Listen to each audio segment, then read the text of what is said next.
अस्सलाम वालेकुम। कैसे हैं आप सब लोग? यकीनन खैर वाफियत से होंगे। और इससे पहले कि हम आज किचन में चलकर देखें कि कौन सी डिश बनने जा रही है, पहले लेफ़्ट साइड पे जो ऑप्शन आ रहा है सब्सक्राइब का, उससे मेरे चैनल को सब्सक्राइब कर लें और फिर चलिए चल के देखते हैं कि हमारे किचन में आज क्या बन रहा है। Let's start our dish.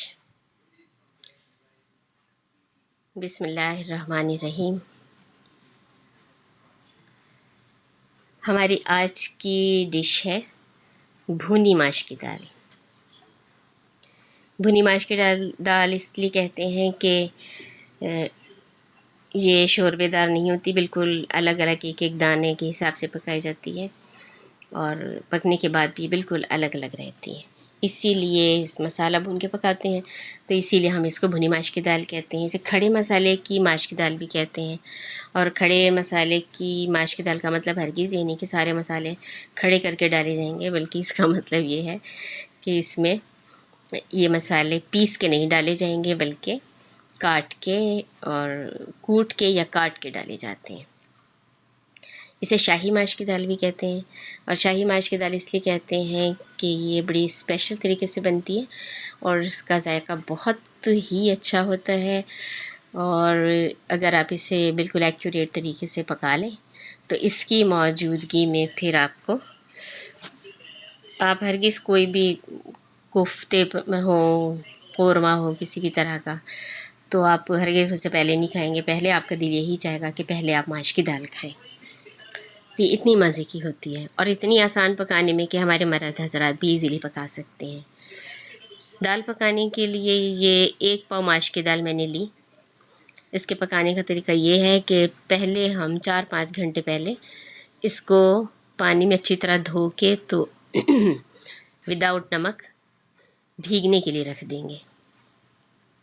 ये 4-5 घंटे जब भीगेगी तो अच्छी तरह फूल जाएगी और गलने में बहुत आसान रहेगी। मैंने भी यही किया, 4-5 घंटे पहले से भिगो दिया था। फिर मैंने इसको पानी में उबाला और उबालते टाइम इसमें नमक नहीं डालना, दाल सख्त हो जाती है इस तरह। तो जब पानी में फिर मैंने इसको उबाला तो बिल्कुल ये चावल की तरह ही उबाली जाती है। तो फिर एक कन्नी छोड़ के, तो मैंने जब ये एक कन्नी इसमें दाल में रह गई तो फिर मैंने इसको छान लिया और छनी हुई माश की दाल ये आपके सामने है। और चेक करनी पड़ती है, चेक करेंगे, बार बार चलाएंगे नहीं, चेक करेंगे। अगर आपको फील हो जाए कि हाँ बस अब इसमें सिर्फ एक कन्नी रह गई और वो एक कन्नी दम के टाइम पर ये पूरी हो जाती है, तो फिर आप इसको छान लें। ये मैं आपको दिखा भी देती हूँ, ये देखें, बिल्कुल एक एक दाना इसका अलग है। अगर ये ज़रा सी भी ज़्यादा गल जाए तो फिर समझ लें कि आपके हाथ से निकल गई। ये भुनी हुई तो नहीं पकेगी, फिर ये किसी और शेप में पक सकती है, दाल के साथ, गोश्त के साथ आप इसे पका सकते हैं, तो बट भुनी हुई नहीं होगी। ये देखें, ये मैंने उंगली पर रख के चेक कर लिया है, बिल्कुल चावल की तरह, इसमें सिर्फ एक कनी रह गई है। तो आप भी इसी तरह से पहले दाल को भिगो के और 4-5 घंटे उसके बाद इसको उबाल के रख लीजिएगा। और अलग अलग बिल्कुल फरेरी जिसको हम लफ्ज़ यूज़ करते हैं, फरेरा बिल्कुल इसको आपने रखना है अलग अलग। माश की दाल में जो बाकिया चीज़ें पड़ती हैं वो आप नोट कर लीजिए। एक दरमियाने साइज़ की प्याज बारीक बारीक काट लीजिए भुनने के लिए। और इसके साथ ये 7-8 लाल मिर्चें हैं साबुत, ये भी फ्राई की जाएंगी। और ये नमक है लाहौरी, हस्बे ज़ायक़ा यूज़ करें, लाहौरी नमक ही यूज़ करें हमेशा, सेहत का ख्याल रखना है तो। एक दरमियाने साइज़ का कटा हुआ टमाटर है और तकरीबन 1 चम्मच टीस्पून सफ़ेद ज़ीरा हल्का सा भून के तो मैंने मोटा मोटा क्रश करके रख लिया है, कूट के, जिसको हम कहें कूट के रख लिया है, और पिसा हुआ नहीं हम यूज़ करेंगे। अदरक बारीक कटी हुई, ये भी साफ इसी तरह डाली जाएगी, गार्निशिंग में भी और पकते टाइम भी। और ये कटा हुआ लहसुन है, ये मोटा मोटा कुटा हुआ गरम मसाला है। एक दालचीनी उसको 2 पीस कर लिए, एक लौंग डाल दी है, एक इलायची बड़ी उसको 2 पीस कर लिए हैं, और 10-15 काली मिर्च के दाने जिसको मैंने मोटा मोटा कूट लिया है या क्रश कर लिया है। ये साबुत गरम मसाला भी इसी तरह डाला जाएगा। ये सारे मसाले आप इसको नोट कर लीजिए और ऑयल में आप इसको पकाएंगे। तो अब हम शुरू करते हैं अपनी डिश को पकाना। मसाले वगैरह भूनना शुरू करते हैं। कढ़ाई पहले से गरम थी।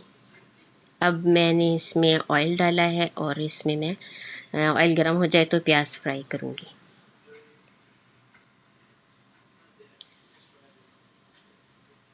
ये देखें, और ये प्याज फ्राई करते वक्त ये ध्यान में रखें कि ना आपने इसको सौते करना है, यानी कि सॉफ्ट भी नहीं, ना आपने इसको लाइट ब्राउन करना है और ना ही बहुत डार्क ब्राउन करना है, बल्कि इसको ब्राउन करना है और बिल्कुल क्रंची क्रिस्पी रखना है इसको। और बाद में इसको निकाल के फिर इसमें हम इस ऑयल में बकाया मसाले डाल के तो दाल तैयार करेंगे। एक मैं ही नहीं उन पर कुर्बान ज़माना है, जो रब्बे दो आलम का महबूब जगाना है। ये देखें, प्याज भुन गई, ये मैंने अलग निकाल ली है। और ये देखिए मैं तोड़ के दिखाती हूँ, बिल्कुल क्रिस्पी है। और थोड़ी सी अदरक भी बाद में मैंने उसी ऑयल में डाल के तो ये भी क्रिस्पी कर ली थी। अब इसमें बकाया मसाले डाल के भुनना शुरू करते हैं। सबसे पहले हमने साबुत मिर्च डाल ली, इसको लाल तो ऑलरेडी है, उसको थोड़ा सा भून लेंगे।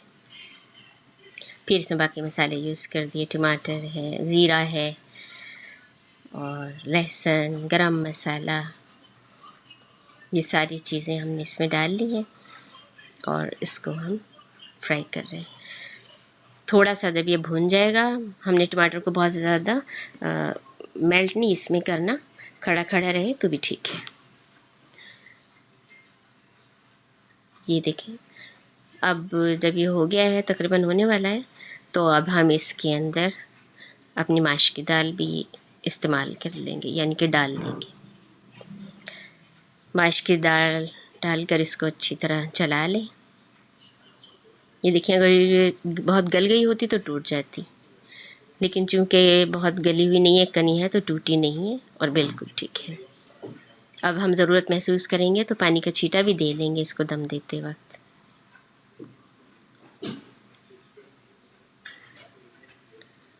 अब इसमें नमक शामिल करें, नमक एंड में ही शामिल किया जाएगा इसके अंदर।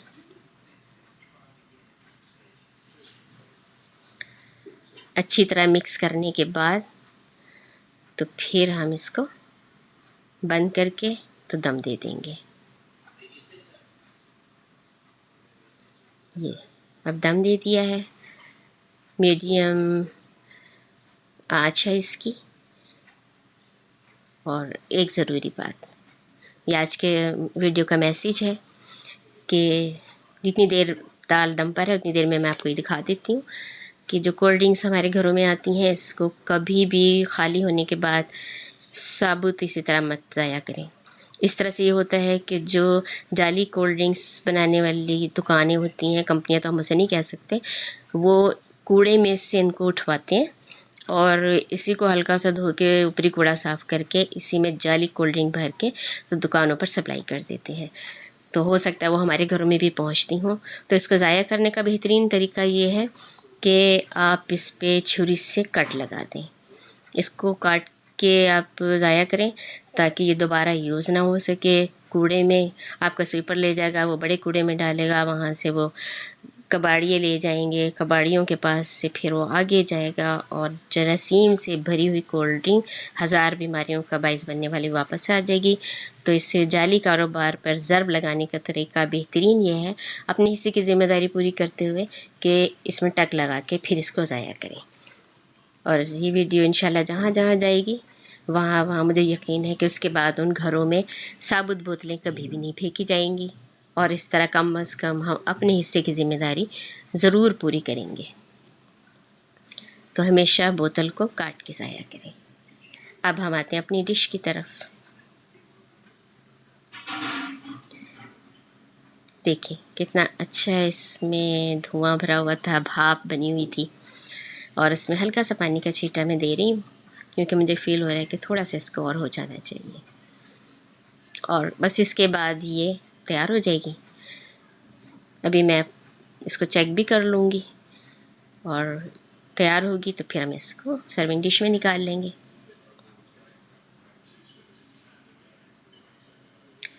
देखिए बिल्कुल अलग अलग है, यानी छींटा देने के बाद भी ये मिक्स नहीं हुई और बिल्कुल नरम हो गई है और बेहतरीन तैयार हुई है। इसकी खुशबू भी इतनी अच्छी आ रही है, बाहर नहीं आ सकती वीडियो से, वरना आप खुद फील करते।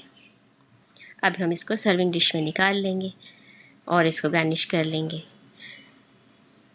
गार्निशिंग के लिए कटी हुई अदरक है, हरी मिर्च है, हरा धनिया है, इससे हम इसको गार्निश कर लेंगे। और जो प्याज हमने पहले ब्राउन की हुई निकाली थी और अदरक भी, वो भी हम इसकी गार्निशिंग में अपनी मर्ज़ी के मुताबिक यूज़ कर लेंगे। अब इस भी यूज़ कर लेंगे, जब सर्व करेंगे अपने आगे अपनी प्लेट में भी इसको हम डाल सकते हैं। बेहतरीन डिश तैयार है। खुद भी खाएं, फैमिली को भी पका के खिलाएं, मेहमानों को भी खिलाएं और एंजॉय करें। मेरी वीडियो को लाइक करना और मेरे चैनल को सब्सक्राइब करना हरगिज़ ना भूलिएगा। खुश रखें, खुश रहें। अल्लाह हाफिज़।